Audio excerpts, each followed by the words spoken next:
aí, delirantes, como é que vocês estão? Fala, turma! Espero que você esteja agora se divertindo enquanto escuta Delirium.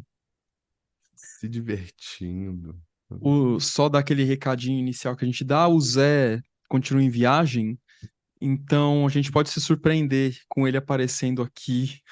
Ou não, Como é ele é sempre uma dono surpresa. como ele é dono do espaço, né? Assim como nós dois, ele tem autorização para entrar a hora que ele bem entender. Então, aí ele aparece se der. E talvez aqui não seja nada nesse momento o que a gente quer falar hoje, né? Não é nada burocrático. A gente está querendo delirar com a burocracia hoje, né? O que Burocracia. muita gente chama de burocracia, né? Eu acho interessante esse termo. É interessante, cara. Você sabe que eu tava agora, minha cliente das duas desmarcou, e aí eu tava. Foi bom que eu aproveitei para revisar um artigo para publicação no site do IGEP, e, e fiquei pensando sobre esse tema, e de repente eu fui invadido por um monte de imagem, assim, referente a isso. Falei, falei. Eu vou começar, eu vou começar por uma mais básica, assim. Na aula de Prometeu e criação da consciência, eu uso um vídeo de um homem que fica pelado quando ele fica preso pra fora do hotel. Você já viu esse vídeo, Léo? Não. Cara, é muito engraçado, é real isso. Eu fui pesquisar depois, aconteceu já, ele é bem antigo, aconteceu faz uns 10, 12 anos. O que acontece? Depois, vocês estão escutando a gente aí, procurem no YouTube. É, o rapaz, ele de manhã, ele abre a porta do hotel e coloca a bandeja dele no chão, de café da manhã e tal. E aí a porta bate e fecha e ele fica Nossa. preso pra fora naturalmente. Ele tá peladão, cara. E ele fica ali na porta, meio sem saber o que fazer, meio constrangido, né, com a mão nas partes íntimas. E aí ele toma a decisão que eu jamais tomaria. Se acontecesse comigo, a primeira coisa que eu ia fazer era parar a primeira pessoa que passasse e falei, amigo, me ajuda. Porque passam os caras por ele e ele ignora, ele faz de conta que nada tá acontecendo, fica ali subindo por cima. Muito E aí bom. ele sai andando o hotel inteiro pelado. Ele vai, passa pelo corredor pelado, entra no elevador e as câmeras filmando tudo. Entra no elevador, aí no elevador tem uma mulher com uma criança, a mulher vira a criança de costas. Aí ele vai na recepção do hotel e fala assim: Oi, eu fiquei preso pra fora. E aí o cara da recepção faz de conta que nada está acontecendo e pergunta assim: tem a legenda, né? Senhor, precisamos de uma identificação, de um RG. Ah! Aí ele, cara, mas eu não tenho nada, eu tô pelado, né? Aí o vídeo corta aí. Eu não sei qual que é o desdobramento. Mas louco, né, cara? Preciso de um RG porque você ficou preso. Cara, eu tô pelado, não tem o que fazer, E tudo o que eu que que tem tenho. que a ver com o Prometeu? Ah, é porque eu uso esse vídeo na segunda parte da aula para poder, primeiro para poder chamar a atenção das pessoas, no momento que eu falo da nudez do ego. Aí eu coloco esse vídeo para dar uma incrementada Ah, na, maneiro. na aula. Aí eu passeio pelo vídeo falando da nudez do ego e como a nudez do ego pode ser surpreendente às vezes, né? O pessoal dá risada, porque é divertido. Então, essa é uma imagem que me veio assim, pô, você tá pelado, cara, eu preciso do seu RG. Aí outras duas imagens que me ocorreram aqui foram cinematográficas. Uma é o filme O Palhaço, com Selton Mello.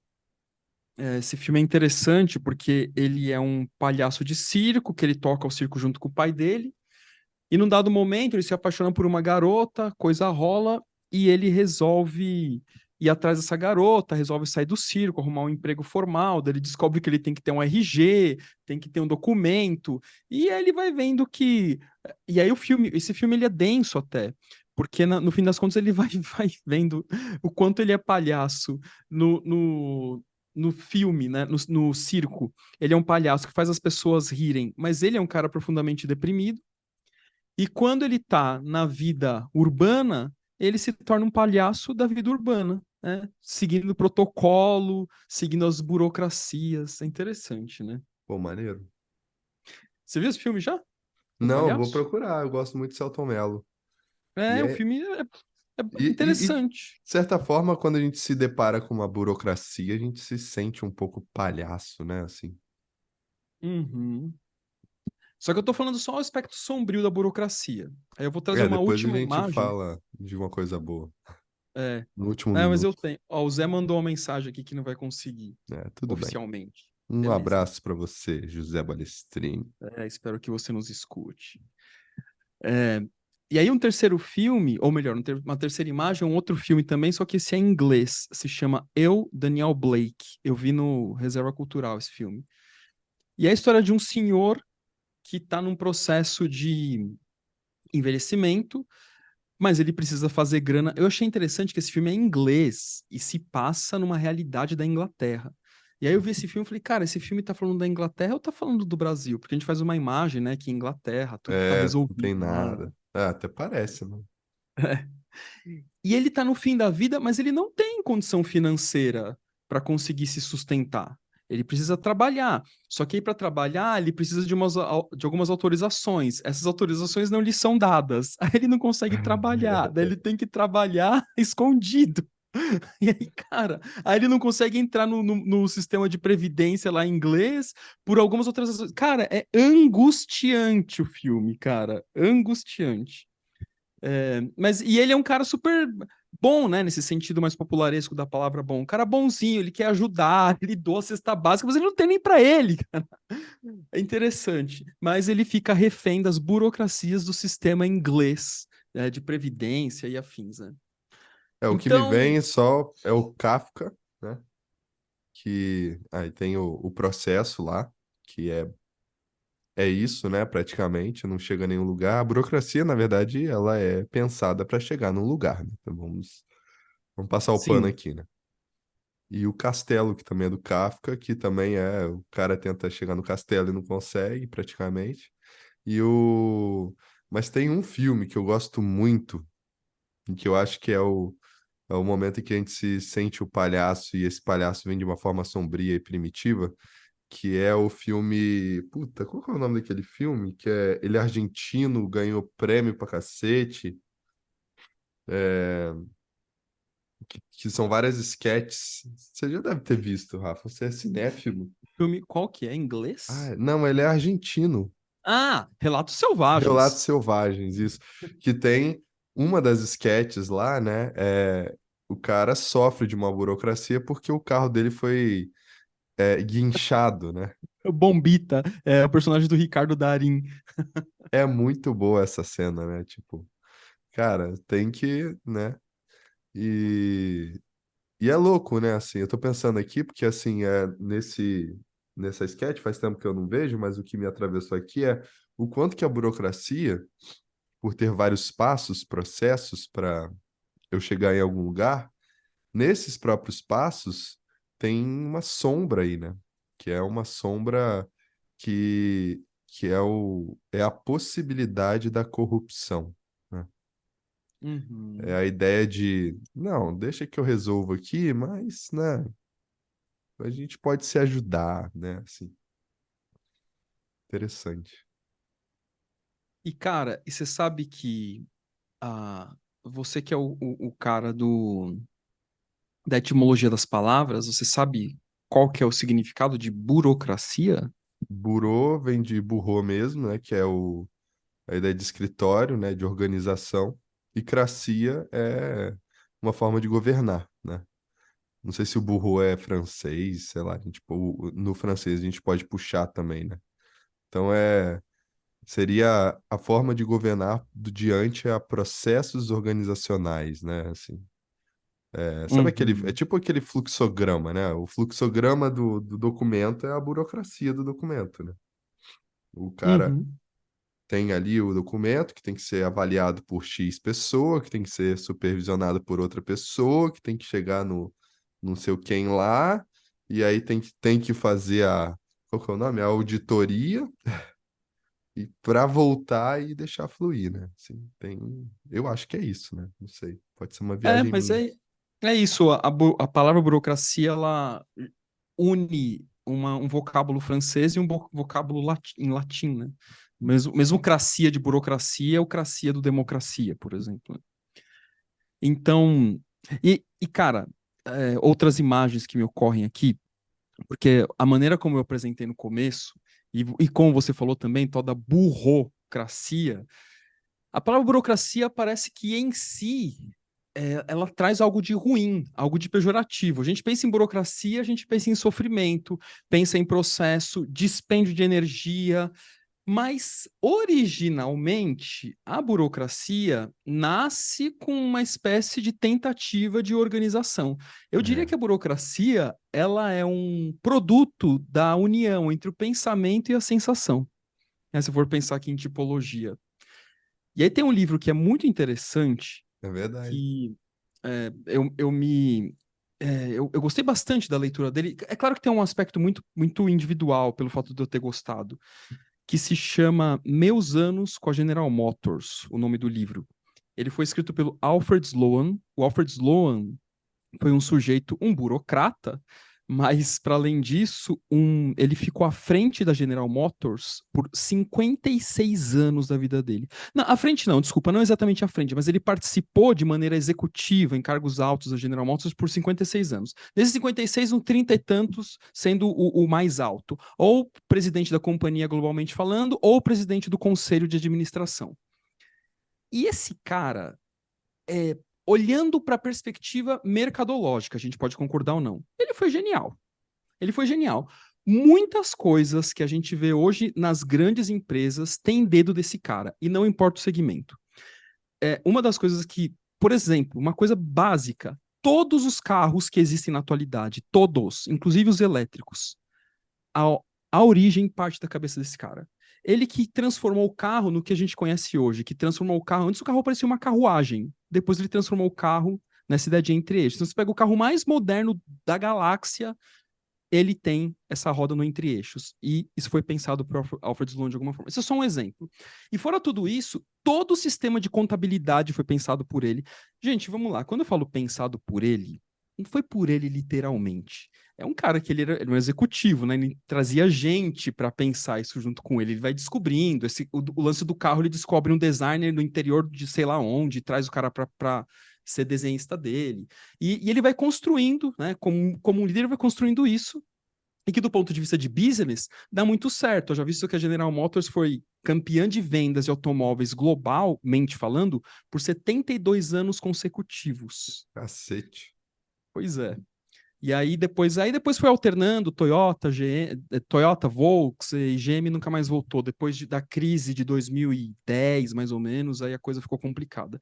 Eu trabalhei lá entre 2005 e 2012. Então, naturalmente, eu fiquei estimulado a ler esse livro. Foi você que Foi... promoveu a crise, agora entendi tudo. Definitivamente não. Era o Brasil que estava salvando a lavoura, inclusive, nessa época. O Brasil estava bombando. Nos dois primeiros governos Lula, o Brasil vendeu carro que nem água, cara.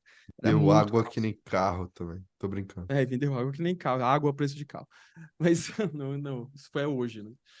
Mas, então, a ideia da burocracia vem, idealmente, pasmem com o que eu vou falar, para facilitar a nossa vida. É, mas é isso mesmo.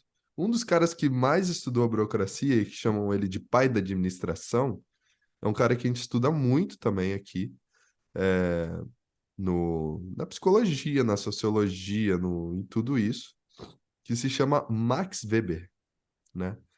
Puta, eu nunca li Weber, cara, que vergonha. No meu mestrado, o avaliador falou: você tem que ler Weber no original, que é em alemão. Aí você foi ler em Foi, alemão. eu tive que dar meus pulos, né? Ele, ele e o Mohan, ele pediu para eu ler no original. E aí Mas enfim, e assim, o Weber ele tem textos e mais textos com a ideia do processo do desencantamento do mundo. Ele vai falar sobre irracionalidade, ele vai falar sobre a ética protestante e o espírito do capitalismo. Ele vai fazer uma crítica a tudo isso, né? E tudo mais. E e é interessante porque ele também olha para o outro lado. Ele vai estudar a ideia de burocracia como uma forma também de facilitar, como uma forma institucional de organização, né? Mas talvez o que eh, a gente pode ter com mais facilidade, mais acesso aqui, é a ideia da sombra, né? da burocracia depois de viver ela tanto, né? E sair um pouco da teoria, né? Porque se a gente for ver, a burocracia é maravilhosa na teoria, né? Uhum, uhum. Ela é feita, ela é teorizada para não ter erros, né? Ela é feita para ser redundante, para quando chegar num processo final, não ter a bucha, né? O produto não ser uma carne de pescoço, digamos assim, né? Mas existe o fator humano aí, né? Que aí o bicho pega, né? Porque é exatamente isso. Ela é límpida na teoria, mas ela pode ser muito suja na hora que se coloca o fator humano, né? Porque quando a gente tem também o fator humano sem consciência, né? Sem a ideia da ética. Isso é perigoso.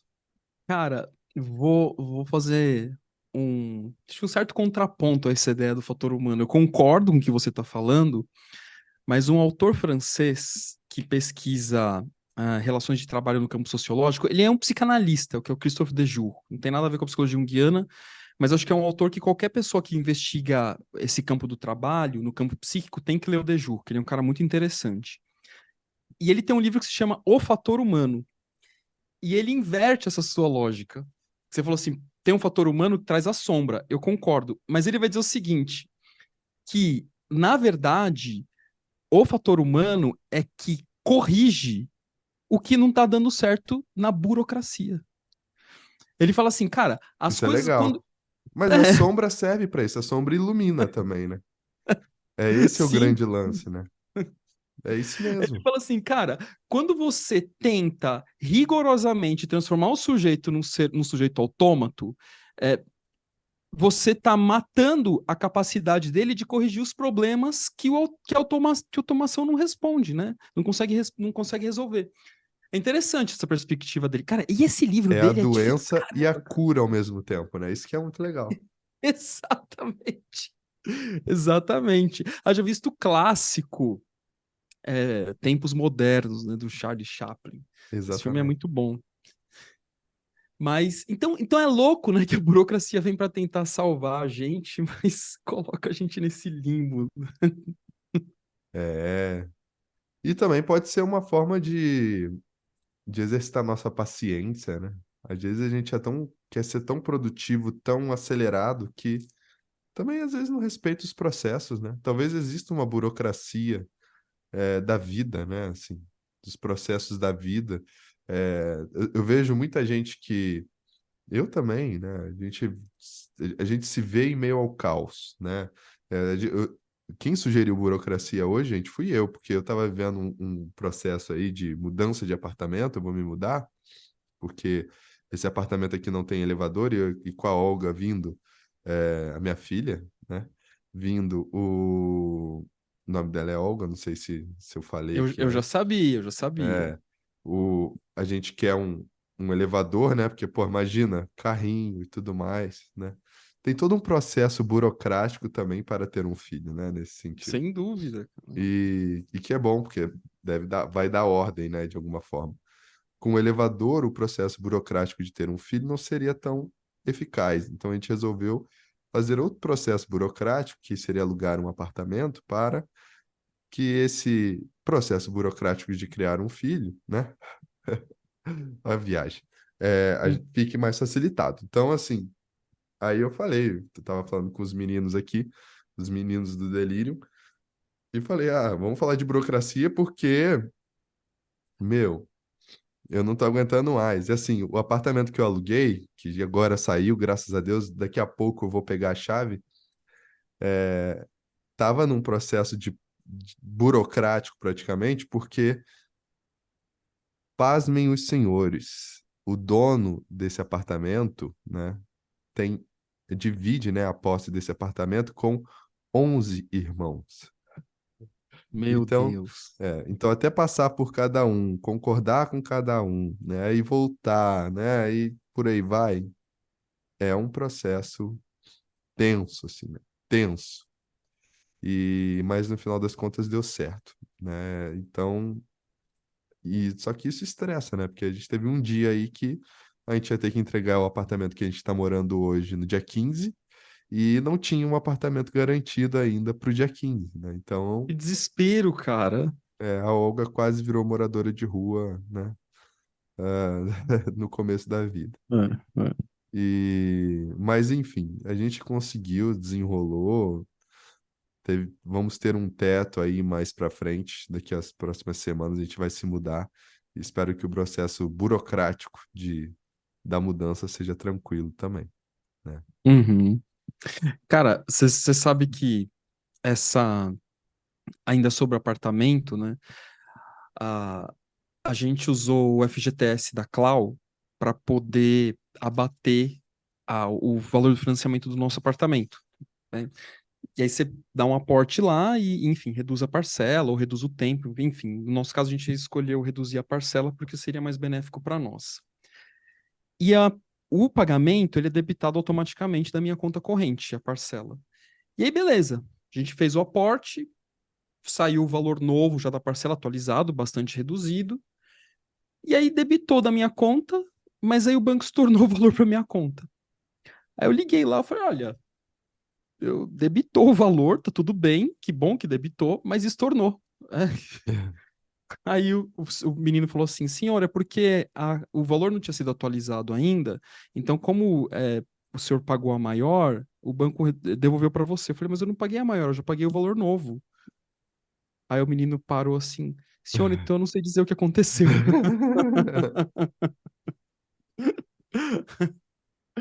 Falei, falei, cara, eu sei que não é culpa sua, né? É Mas. aquela piada, né, Rafa, a pessoa lá da Riachuelo. Você quer fazer o cartão da Riachuelo?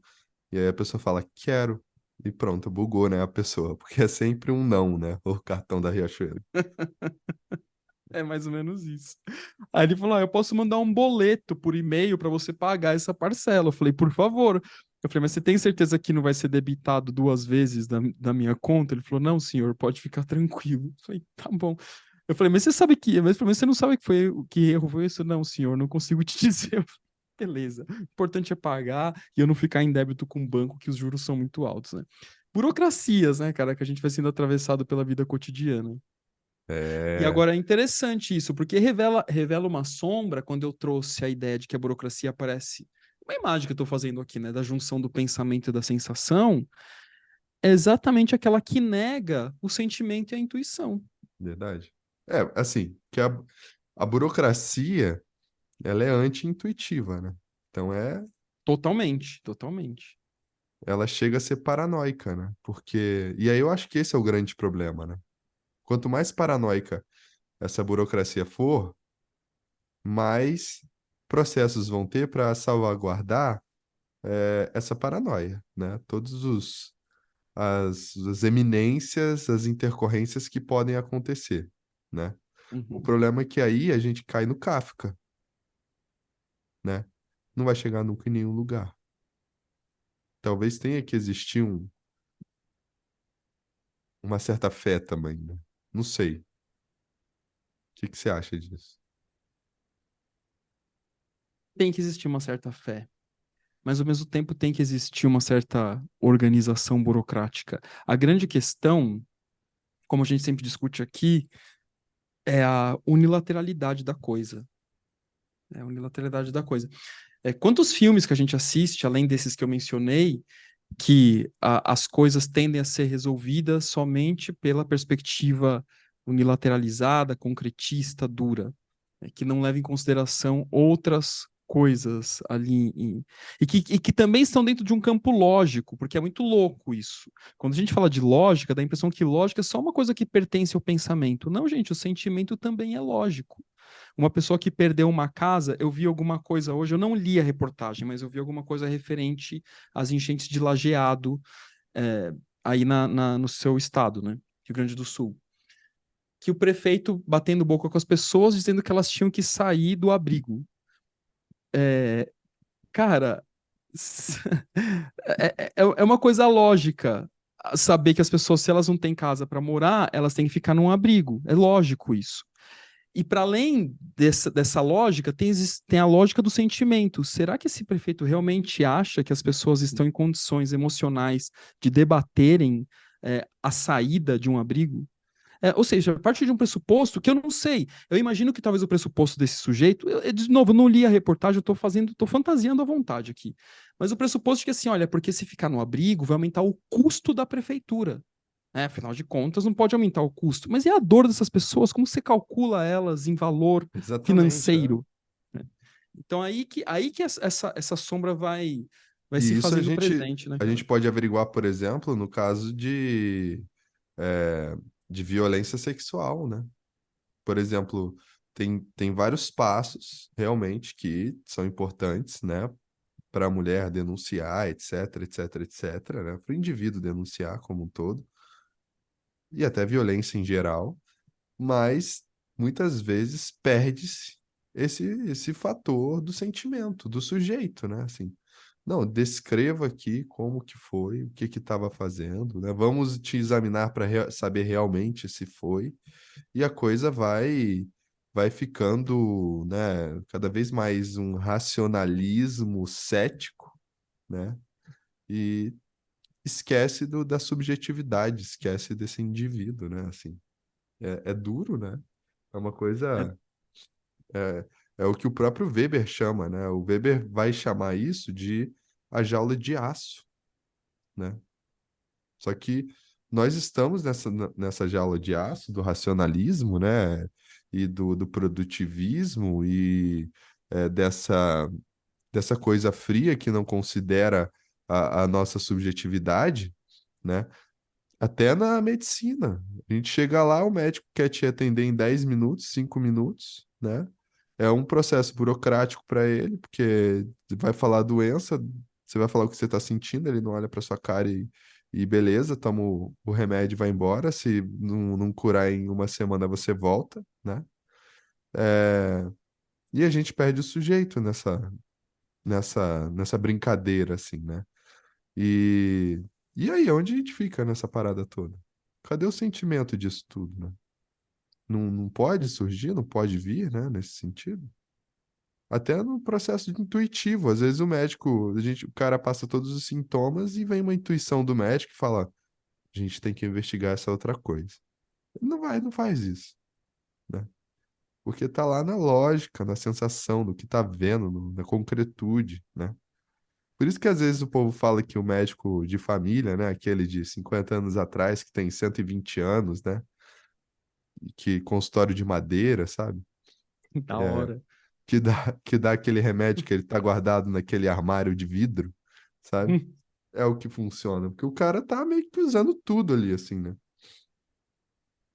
É muito Mas, louco, né? cara, médico que você vai, que te apalpa, que te examina, escuta seu coração, pô, isso é difícil, cara. E é Até, muito até isso, né? tem, mas é caro, né? Olha o processo Porque, todo, né? Você tem que pagar o plano de saúde. Aí você chega lá passando mal. Aí o atendente fala: Olha, tá, beleza, mas tenho que ver se a última fatura foi paga para eu conseguir fazer no seu convênio. Aí demora 15 minutos, meia hora. Meia hora para você é uma eternidade ali. Enjoado, com náusea, com dor ou qualquer outra coisa. Aí você tem que esperar a senha. Aquela senha, filha de uma puta, hoje em dia, não é em ordem, né? Vem o 19, depois vem o 52, depois vem o 02, exatamente para o indivíduo não ficar puto. Mas aí o efeito é o contrário, né? Todo mundo fica puto, porque não sabe é. a hora que vai chegar, né? Então não é só, eu sou o próximo. Não, eu não sei que horas eu vou. Então é uma burocracia ali, né? E até chegar na triagem. Aí passou da triagem, volta para outra senha. Aí pega a senha, é uma coisa, e vai pro médico. Aí o médico te vê 10 minutos e fala, vai para casa, né? Isso é tenso, né? Assim. E é uma crítica que eu tô fazendo, mas ao mesmo tempo eu entendo que tem que organizar, porque se chegarem 100, 200 pessoas, fica difícil. O problema é que cai exatamente no que o Weber está falando, né? A gente vive nessa jaula de aço que não considera a nossa subjetividade, não considera os sentimentos, os julgamentos subjetivos das pessoas, né? E que é a ideia da interação relacional, né? Que é a função sentimento. E relacional, o que eu digo entre um indivíduo e outro, por exemplo, né? Levando em consideração a subjetividade. E aí a gente fica nessa jaula de aço, nessa, nessa coisa cética, né? E que hoje é luminosa por causa das redes sociais. O... Tudo isso é o processo que o Weber chama de desencantamento do mundo, né? Que, na verdade, o termo é em Zaularang der Welt, né? Que eu não sei fazer Ó, o cara até aprendeu. tive que aprender. Que é o... Não sei falar, né? Exatamente como é que se fala, mas eu sei que ler que é assim. E que é a desmagicização do mundo, né? É a falta de magia, de encantamento, de, de sentimento do mundo também, né? Nesse sentido. E Foda, eu né, acho cara? interessante que quando a gente fala de sentimento, me leva a alma, a ideia de alma, de ânima. E, e o que a gente mais vê por aí são pessoas desalmadas, né, no sentido simbólico. É interessante que quando a gente lembra aquele contraponto que já falamos algumas vezes aqui da persona versus alma, normalmente as pessoas que são profundamente identificadas com suas personas são desalmadas. E a gente pode encontrar isso em diversas, pensando, né, literalizando na profissão, é muito comum. Então, quando você traz a imagem do médico, quando você traz a imagem dos abusos sexuais, a maneira como esses temas são abordados de maneira desalmada, é absurdo, né? Então, é muito, muito louco, assim, né? Você tem que. Me veio uma outra imagem cinematográfica, é um filme triste, é, difícil, que se chama Fragmentada. Já viu esse filme, Léo? Eu só vi o Netflix. fragmentado. Fragmentado esse é da trilogia Isso, do, do Corpo Fechado, do Vidro. do vidro, é. O Vidro eu não vi, eu vi o Corpo Fechado e É Fragmentado. bem legal o vidro também. Eu gostei bastante. O Fragmentado eu achei ok. Eu achei Ah, eu bom gostei, de é. conteúdo, mas um filme difícil de seguir nele. Ah, eu gostei porque eu gosto daquela atriz lá. Eu nem lembro dela. Mas enfim, onde eu tava? Ah, eu tava no Fragmentada. Cara, se trata de uma mulher que tá grávida. Essa é a primeira cena do filme. Tá grávida e ela resolve fazer um parto todo natural ali em casa, com doula, não sei o que, não sei o que. E dá tudo errado. Ela perde o bebê. O que que o sistema burocrata vai tentar fazer? Vai ficar o filme todo tentando achar uma culpada. E isso, naturalmente, vai virar o canhão pra doula. É porque vai quem que vai ser? Tem que arrumar um culpado. A burocracia tem que achar um culpado. E, e é interessante que a pessoa que tá mais de todas, porque assim, aí o contando o filme inteiro aqui, né? Mas enfim, aqui não dá pra não É, manda contar, bala, mas manda bala. o marido dela vai se separar dela, né? Meio que abandonar ela nessa dor. E e num dado momento, já no fim do filme, ela vai falar assim: "Olha, gente, não foi culpa de ninguém." Vai falar no tribunal, não foi culpa de ninguém, não foi culpa da doula, não foi culpa do meu ex-marido. Não foi minha culpa, foi um acaso. Simplesmente um acaso. Só que, e aí o filme acaba, né? Mas é interessante porque ela estava tão anestesiada pela dor dela, naturalmente, que todo esse processo acontecendo, ela tá out, ela tá fora, ela não tá presente naquilo ali, porque ela tá num luto profundo. Claro. E a família dela pilhando, não, porque é culpa da doula, é culpa de não sei o que lá, e a burocracia, o sistema querendo achar uma culpada. E a hora que ela vem e fala assim: olha, não foi o acaso, ela desconstrói toda e qualquer narrativa, porque ela fala: não teve culpa, tudo que tava tudo certo, É né? muito Foi o doido, acaso. porque assim, a ideia do acaso é a ideia do self, né? E é foda, né? Colocar esse pensamento, né? Foi o self, foi Deus, No foi o no universo. campo da burocracia, já, que louco isso. Olha, na Eu verdade foi o preciso acaso. de um culpado, né? Eu lembro É. de uma cena do Monty Python, quando você falou disso, que ele. A cidade vai lá e pega uma mulher, né? Na época da Inquisição, que é interessante a cinematografia lá, assim, é toda na Inquisição mesmo, na Idade Média. E aí eles levam a mulher pros soldados, né? E pro padre, e eles falam assim: essa mulher é uma bruxa, temos que queimá-la. E aí o padre e o soldado olham e falam: como vocês sabem, precisamos aqui passar por processos para comprovar que ela é uma bruxa, né? E aqui, evidentemente, eu estou falando que talvez existam burocracias burras, né? Mas que funcionam. E, e aí eles falam: mas como é que a gente vai comprovar? E o padre falou: bom, o primeiro passo é que a bruxa queima. Não queima? Queima, né? Bom, se ela queima, então ela é feita de madeira. Aí a cidade falou: é. Então ela é feita de madeira. Não, mas você não sabe se ela é feita de madeira, né? É, não sei. Parece que não, mas ela é uma bruxa, então ela deve ser feita de madeira. Então ela vai queimar. Não, não, precisamos saber se ela é feita de madeira. A madeira na água boia. Boia. É, boia. É todo mundo. Então, um pato também boia na água. Sim, então o pato tem o mesmo peso que a madeira, porque ambos boiam na água. Sim, Meu portanto, o Deus do pato céu. é feito de madeira. Então, se a gente pesar esse pato que está aqui do lado e essa mulher e der o mesmo peso, ela é feita de madeira, portanto, ela é uma bruxa, que é um racionalismo burro, né? Caduco Uhum. e que também serve à burocracia. E eles pesam, né? E dá o mesmo peso, né? E acabam queimando a mulher, coitada, Dá o né? mesmo peso? Dá o mesmo peso, eles têm o mesmo peso. É um pato grande, cara. O É um Monty pato Python, grande e uma mulher miúda.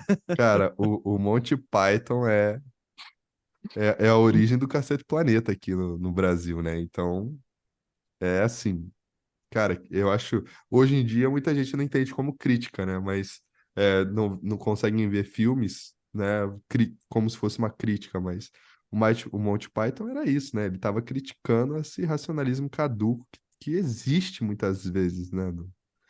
Nas Cara, o único, instituições. único filme que, cara, a gente falou de acaso, nesse segundo, né, você interrompendo tudo, eu acabei de receber a confirmação, e vou até colocar aqui na gravação, chegou o WhatsApp daquela nossa convidada para o próximo episódio. Opa, coisa Mandou, boa. mandou Tem agora. surpresa aí chegando, galera. Surpresa, mandou nesse segundo. O acaso, na hora da gravação do Delirium, recebe confirmação. Que interessante. Muito legal, muito legal. Fiquei feliz. Vai ter uma surpresa muito legal semana que vem. A gente vai começar a trazer convidados, viu, gente? Só para avisar, porque a gente está querendo oxigenar o nosso podcast. E eu já pedi para as pessoas, gente, vocês que escutam, nos escutam, se você chegou até aqui, manda aí nos nossos inbox, para mim, para o Léo, para o Zé, sugestões de convidados. Lembrando que o Delirium não é um podcast de entrevistas. Então, o convidado que vem aqui, ele vem delirar conosco. É. Então, é importante deixar isso claro, né? Sabe uma coisa que a gente podia fazer também? Eu até gostaria de escutar ou ler vocês. Me manda um inbox das suas experiências burocráticas burras que vocês viveram na vida, né? Assim, na hora que vocês viram uma burocracia com racionalismo caduco, acho que eu gostaria de ler. Eu gosto dessas Cara, coisas. me deu até ideia de abrir uma caixinha. Quando for ao ar o episódio, eu vou colocar. Conte aqui a burocracia burra que você passou. Mas é interessante, né?